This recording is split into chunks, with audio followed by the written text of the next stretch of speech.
तो हम पढ़ रहे थे plane angle and solid angle. Plane angle क्या था, किसी भी पॉइंट पर आर्क ने जो एंगल बनाया होता है उसको हम क्या बोलते हैं, प्लेन एंगल बोलते हैं। और इसकी जो यूनिट थी वो क्या होती है, यूनिट जो है इसकी थी वो थी रेडियन।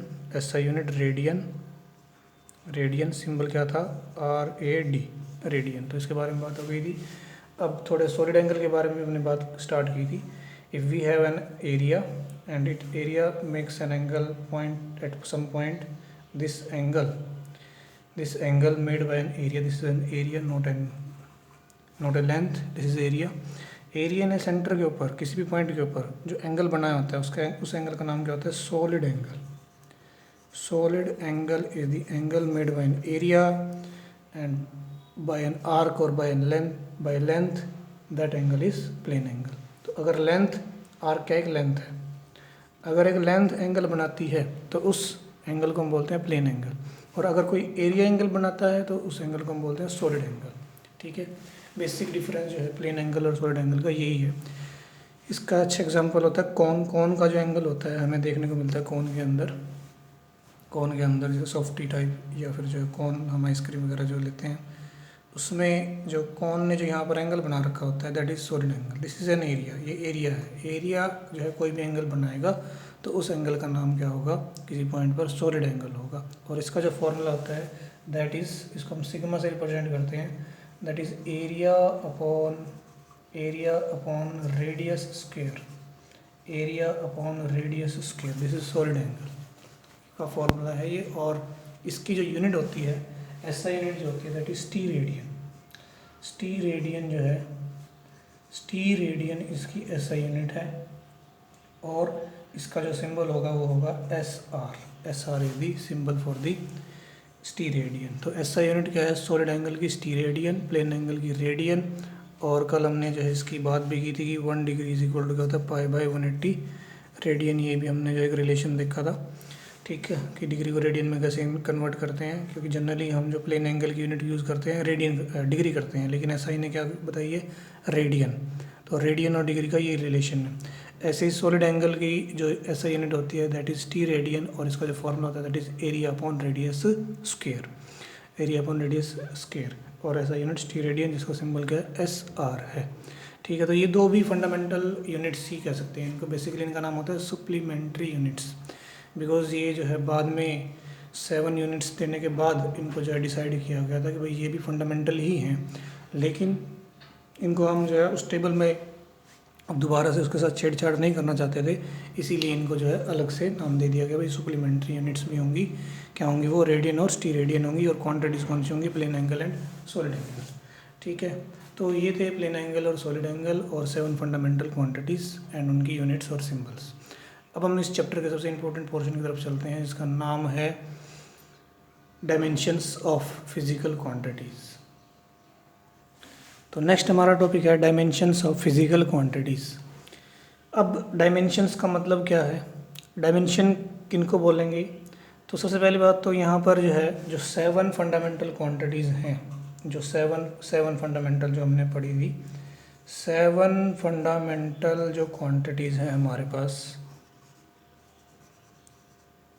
7 फंडामेंटल क्वांटिटीज़ और उनकी यूनिट्स, ठीक है, एक साथ ही चलती हैं ये, are the 7 dimensions, are the 7 dimensions of physical world. इस फिजिकल वर्ल्ड की जो है इनको हम 7 डायमेंशन बोलते हैं। बेसिकली जो है डायमेंशन वर्ड जो है रिलेटेड टू मेजरमेंट होता है, बिकॉज कंप्लीट जो मेजरमेंट है फिजिकल वर्ल्ड की वो सारी इन 7 फंडामेंटल क्वांटिटीज़ के ऊपर डिपेंड करती है, इन यूनिट्स के ऊपर डिपेंड करती है। इसलिए इनको हम बोलते हैं 7 dimensions of the physical world. और इनको रिप्रेजेंट करने का तरीका भी जो हमने जो है बनाया हुआ है, जैसे मास है, मास हमारा फंडामेंटल है, तो इसको हमने जो है कैपिटल M से और ब्रैकेट के अंदर, कैपिटल ब्रैकेट के अंदर जो स्क्वायर ब्रैकेट के अंदर इसको डाल दिया। तो this is the representation of dimension mass. Mass एक डायमेंशन है और उसकी जो है रिप्रेजेंटेशन ये है। ऐसे ही लेंथ अगर कोई बोल देगा तो लेंथ को कैसे दिखाएंगे, स्क्वायर ब्रैकेट और L, ये लेंथ के डायमेंशन की रिप्रेजेंटेशन हो गई। ऐसे ही टाइम की रिप्रेजेंटेशन होगी, सबसे ज़्यादा ये यूज़ होती है तीन ही। तो टाइम की रिप्रेजेंटेशन ऐसे हो जाएगी डायमेंशन की फॉर्म में। तो जब हम बात कर रहे होंगे कि भाई जो है डायमेंशन के रूप के जो है फॉर्म में इसको जब हम यूज़ कर रहे होंगे, मास को, लेंथ को, टाइम को, टेम्परेचर को, तब हम इनको जो है स्क्वायर ब्रैकेट के अंदर दिखाते हैं। तो ये रिप्रेजेंट करने का स्टैंडर्ड वे है। अब बात करते हैं कि किसी भी, अब ये 7 फंडामेंटल क्वांटिटीज़ को हमने क्या बोल दिया, डायमेंशंस बोल दिया, ठीक है। अब कोई भी फिजिकल क्वांटिटी है, डेराइव्ड फिजिकल क्वांटिटी, फंडामेंटल की बात नहीं हो रही, फंडामेंटल तो अपने आप में ही डायमेंशंस हैं। अब कोई भी अगर मान लिया हमारे पास डिराइव्ड क्वांटिटी है, तो वो किसी ना किसी फंडामेंटल क्वांटिटी से मिलकर बनी होगी।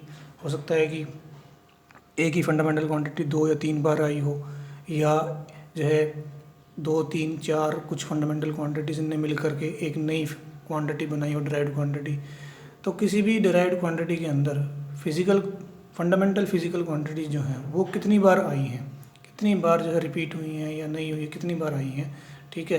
तो उसको जो है, जो भी उनका नंबर होगा, नंबर ऑफ दी क्वांटिटीज़ जो होगी फंडामेंटल क्वांटिटीज़, वो उस डिराइव्ड फिजिकल क्वांटिटी की क्या बन जाएगी, डायमेंशन बन जाएगी। इसको हम एग्जांपल से भी समझेंगे, लेकिन फिर से क्या है कि किसी भी डिराइव्ड क्वांटिटी के अंदर जो फंडामेंटल क्वांटिटीज़ हैं वो कितनी बार आई हुई हैं और कौन कौन सी हैं, तो वो सभी क्या होती हैं, उन सभी की जो काउंटिंग होती है एक तरीके से, वो क्या होती है, डायमेंशन ऑफ दी जो है डिराइव्ड क्वांटिटी होती है, ठीक है।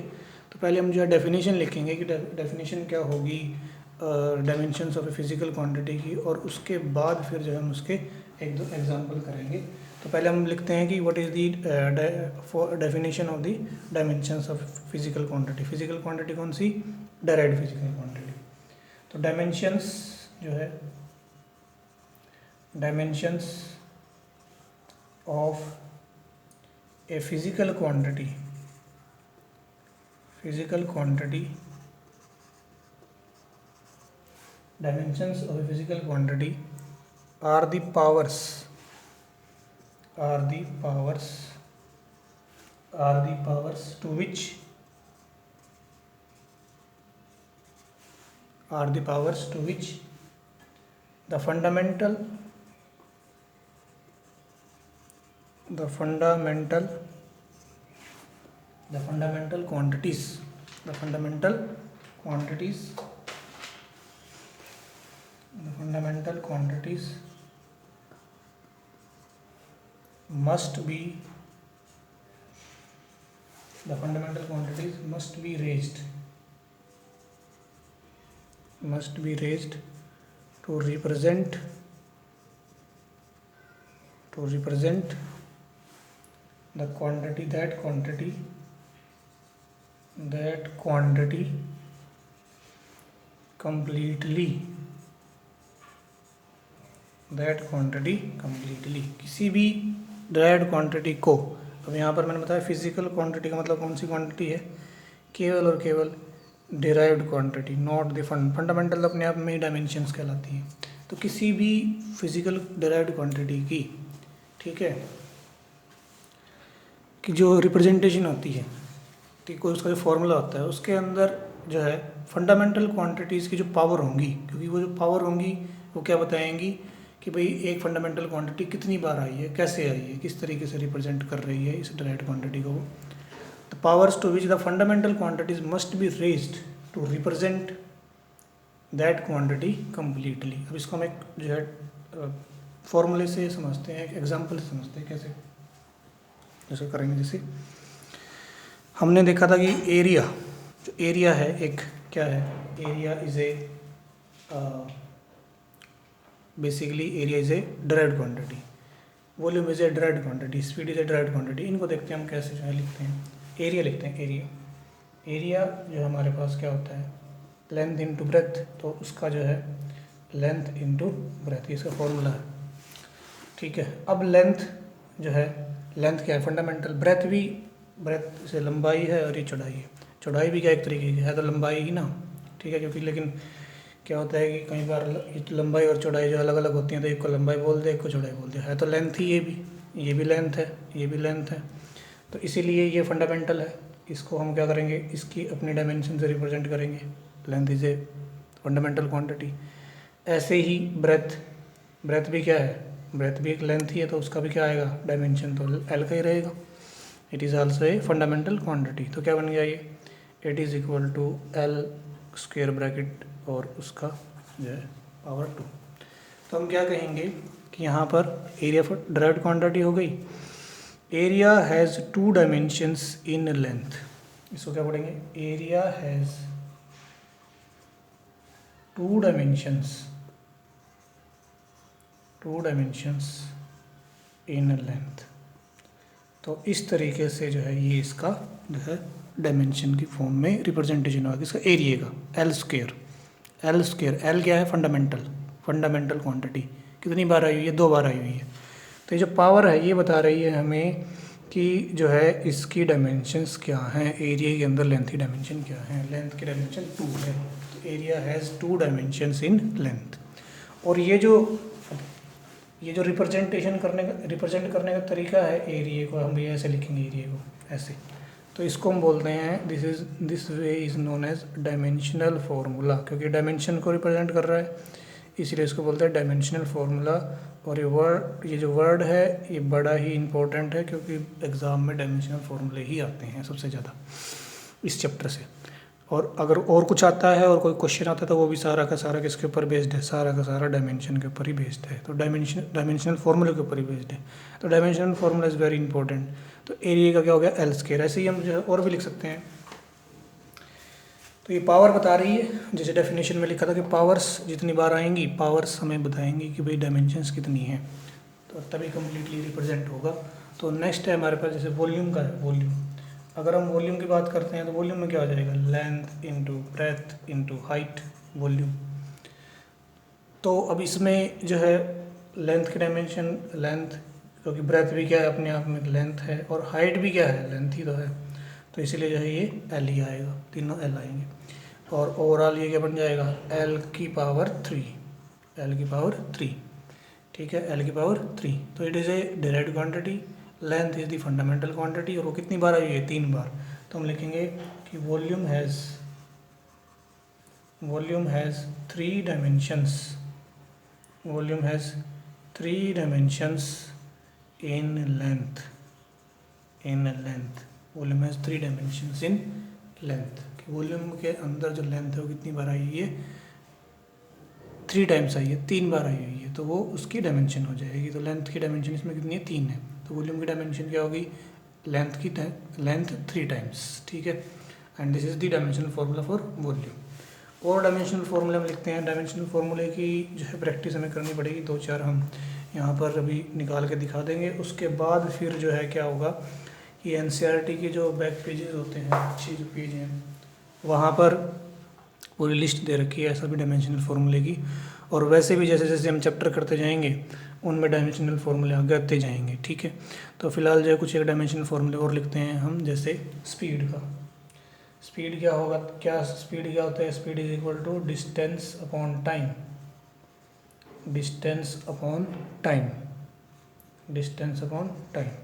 अब डिस्टेंस क्या है, लेंथ है, और टाइम क्या है, टी होगी, ठीक है। तो ये क्या बन जाएगा, एल, ये तो एल तो नीचे टी को ऊपर लेके जाओ, टी की पावर यहाँ पर +1 ऊपर जाके -1 हो जाएगी, तो इकट्ठा करके लिख सकते हैं t-1, L t-1। This is the dimensional formula for speed, इसके अंदर एक डायमेंशन लेंथ की है और -1 डायमेंशन किसकी है, टाइम की है, स्पीड, ठीक है। स्पीड के बाद जो है जैसे हमारे पास होती है एक्सिलरेशन।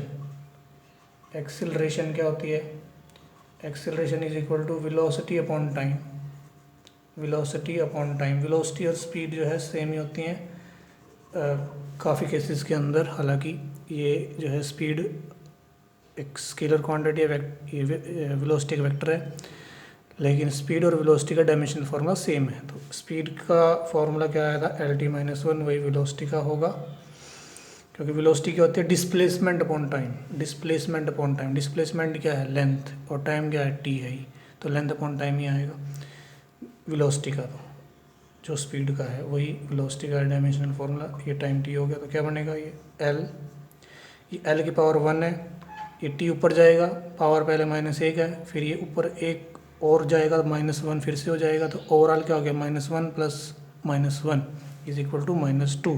तो टी की पावर कितनी हो गई, -2, ये हो गया हमारे पास एक्सेलरेशन का डायमेंशनल फार्मूला। ऐसे ही फिर फोर्स का डायमेंशनल फार्मूला, फोर्स का क्या होता है, फोर्स का फार्मूला होता है mass into acceleration, mass into acceleration. Mass एक फंडामेंटल क्वांटिटी है, इसका कैपिटल एम रहेगा। एक्सेलरेशन का भी अभी निकाला LT माइनस 2, तो ये क्या बन जाएगा MLT माइनस 2। ये डायमेंशन फार्मूला किसका हो गया, फोर्स का। फिर आता है वर्क का हम निकाल सकते हैं। वर्क क्या होता है, ये ऐसी क्वांटिटीज है जो हमने 9th क्लास में पढ़ी हुई है। ऐसी क्वांटिटीज़ भी आएंगी जो अभी तक नहीं पढ़ी हुई हैं, ठीक है, तो उनका डायमेंशनल फार्मूला हमें चैप्टर्स में याद करने पड़ेंगे। वर्क का क्या होगा, डायमेंशनल फार्मूला हालांकि याद करना काफ़ी डिफिकल्ट होता है, क्योंकि ये बातें सभी याद नहीं रखी जाती, भाई कहाँ पर कितनी पावर आएंगे, ये फार्मूला याद करना पड़ेगा। ये वाला बेसिक जो फार्मूला होता है उससे फिर डायमेंशनल फार्मूला निकालते हैं। हालांकि बार बार प्रैक्टिस करने से कई डायमेंशनल फार्मूले जो हैं, जैसे स्पीड का है, एक्सीलरेशन का है, फोर्स का है, ये याद हो जाते हैं। तो वर्क का क्या आएगा, वर्क होता क्या है, फोर्स इनटू डिस्प्लेसमेंट। फोर्स का क्या है, फोर्स का है MLT माइनस 2, और डिस्प्लेसमेंट का क्या रहेगा L, because it is length. तो ये क्या बनेगा M, देखो L की पावर 1 है, L की पावर 1 है, L की पावर कितनी होगी 2, L2 एंड T की पावर माइनस 2। क्योंकि वर्क और एनर्जी सेम ही होते हैं, तो ये यहाँ पर एनर्जी का भी डायमेंशनल फार्मूला क्या रहेगा, यही रहेगा, वर्क और एनर्जी का same dimensional formula ML2T minus 2। तो ये कुछ जो है बेसिक फार्मूले हैं, डायमेंशनल फार्मूले हैं, जो बेसिक क्वांटिटीज़ के हैं, काफ़ी ज़्यादा यूज़ होने वाली क्वांटिटीज़ हैं, और ये हमने अभी तक पढ़ी भी हुई हैं। और ज़्यादा डायमेंशनल फार्मूले हम जो कर सकते हैं from the book NCERT of 11th class first part में, पता नहीं सेकेंड पार्ट में है, जिसमें भी है, लास्ट में दिए हुए हैं सभी। उसमें पूरा 11th क्लास और पूरे 12th क्लास के अंदर जितनी भी क्वांटिटीज़ हैं सभी के डायमेंशनल फार्मूले दिए हुए हैं।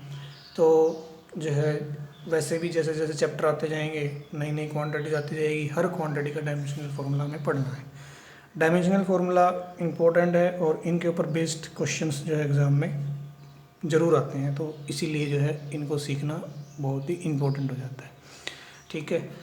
तो जैसे अब मैं एक दो जो है और डायमेंशनल फार्मूले लिखता हूँ। फॉर एग्जांपल जो नई क्वांटिटी है कुछ ऐसे लिखता हूँ, टॉर्क। अब कई क्वांटिटी का नाम अलग हो सकता है, लेकिन डायमेंशनल फार्मूले क्या मिल सकते हैं, सेम मिल सकते हैं। टॉर्क एक क्वांटिटी होती है, ये भी हम जो है आने वाले चैप्टर्स में पढ़ेंगे। टॉर्क जो है उसका जो फॉर्मूला होता है that is force into perpendicular distance, force into perpendicular distance. अब देखो फोर्स है तो क्या होगा MLT माइनस 2 निकल रहा, और परपेंडिकुलर डिस्टेंस चाहे कैसा भी डिस्टेंस हो, है तो डिस्टेंस ही, तो इसलिए क्या रहेगा L रहेगा। तो ये क्या हो जाएगा ML2T की power minus 2। This is dimensional formula for torque. और ये किसका आया था अभी थोड़ी देर पहले, वर्क का भी आया था, तो यही जो है टॉर्क का हो गया। तो डायमेंशनल फार्मूला सेम है, क्वांटिटी क्या है अलग अलग है। कोई पूछे रेडियस का क्या होगा, तो रेडियस क्या है, लेंथ है, तो इसका जस्ट L रहेगा। अच्छा, कुछ एक क्वांटिटीज ऐसी हैं जिनका डायमेंशनल फार्मूले होता ही नहीं है, M0 L0 T0 सब कुछ जीरो आएगा।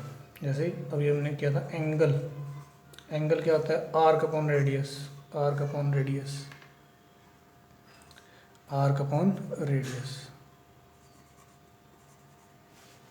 क्या होता है आर्क इज लेंथ, जैसे मैंने बताया था arc is length, and radius भी क्या है, लेंथ है, तो क्या बचा, कुछ भी नहीं, it is zero.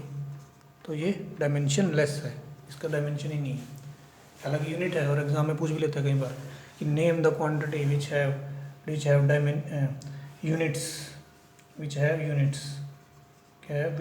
Units, which has unit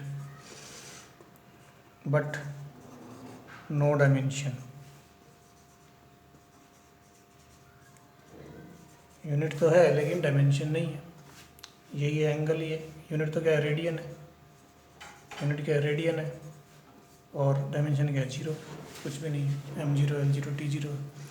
तो ऐसे जो है क्वेश्चंस एग्जाम में आते हैं। तो ये जो है डायमेंशनल फार्मूले थे। इसके बाद हम जो है आगे चलेंगे इसी टॉपिक पर।